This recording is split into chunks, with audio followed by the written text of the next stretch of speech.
دارم خیلی گپ دلیلم بغوره مانده. مگم که آبی جان بودی نادر چرا خاطو گرفتی؟ بودی بیکار چرا خاطو گرفتی؟ اگر از موچی و نانبای ملا بودی قرضدار چرا خاطو گرفتی؟ بودم نادار ولی قرضدار نبودم. یک از بیروز و بیروزگار نبودم. از نه پیسه گرفت اندازه طول تو، اگر نه اینقدر ناچار نبودم.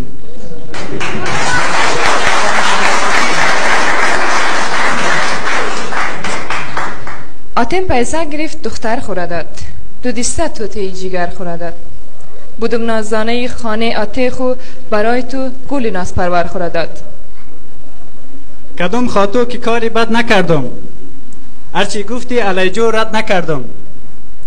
بسته عاقلگیر پیرو دادی تو، در روی تو ناورده منت نکردم.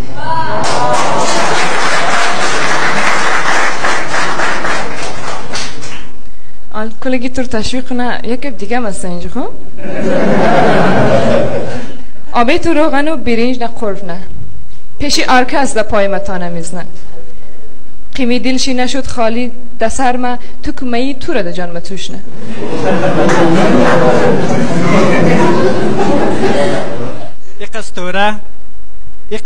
یک از بانه را کم کو،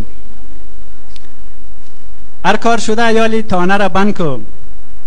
بیا که زندگی کنی ده خوشی، جگر جنگی منی خانه را کم کو.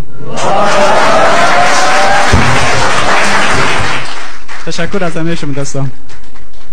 بسیار قشنگ بود دوستان. متوجه بودین آبید زمان که میخوان بسیار رموت احتیاط که میخوان لحظه پاس خورم باز فکر مکت. خیلی قشنگ بود. امی حقیقت های دلی دو زوج در قالب یک شعر آوردد که در سر کس بد نخره خو، در سر امی اکثرات زوجان بد نخره، چون یک گواه حقیقت بود. وقتی حقیقت ها در قالب شعر یا پند در میه خیلی سر هیچ کس هم بد نمخره.